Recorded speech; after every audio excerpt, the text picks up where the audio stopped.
The Austin community has lost a veteran radio reporter. Barbara McCarley died from injuries sustained in a bad wreck Tuesday on RM 2222. In a message on its website, KLBJ News Radio posted some of McCarley's final reports. In one, this very familiar voice to many was covering the procession for slain ex-Navy SEAL Chris Kyle. Listen. News Radio KLBJ's Barbara McCarley reports. Austin police are helping to coordinate the funeral procession coming from Dallas. Corporal David Boyd says drivers should expect delays on I-35 during early afternoon starting around 11:30.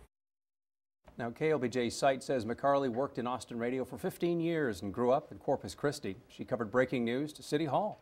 Many local newsmakers knew McCarley personally and say she'll be missed. I think Barbara would be the first one to say, I'm not a public figure, because that's just Barbara. She would never want that kind of spotlight. But for those of us that knew her, we are going to sorely miss her. McCarley leaves behind her husband of 18 years and 2 children. No word at last check on funeral plans. And police traffic investigators say no charges will be brought against the driver who hit McCarley's radio station Toyota.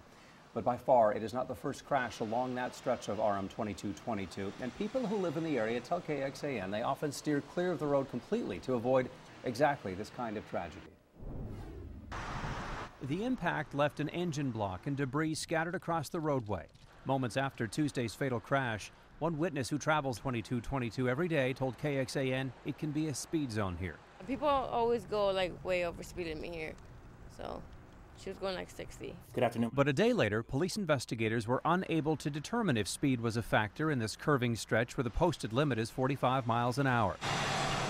They can only say the driver of a westbound green Saab lost control and crossed into the oncoming lanes, striking the small KLBJ Toyota Scion.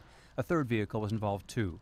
Police did say weather might have played a role. The morning of this accident, the roads were slick, and there might be a contributing factor in this accident. Weather aside, some people who live in the area simply avoid the hilly, twisting 2222, saying it's too risky, that they see wrecks here far too often. Actually, I was just riding back from Central Market with a buddy yesterday in a car, and I actually made him take the other road to avoid this section in particular. And Tuesday's was by far the most costly recent wreck here. It just seems like every month, every 2 weeks, there's something here.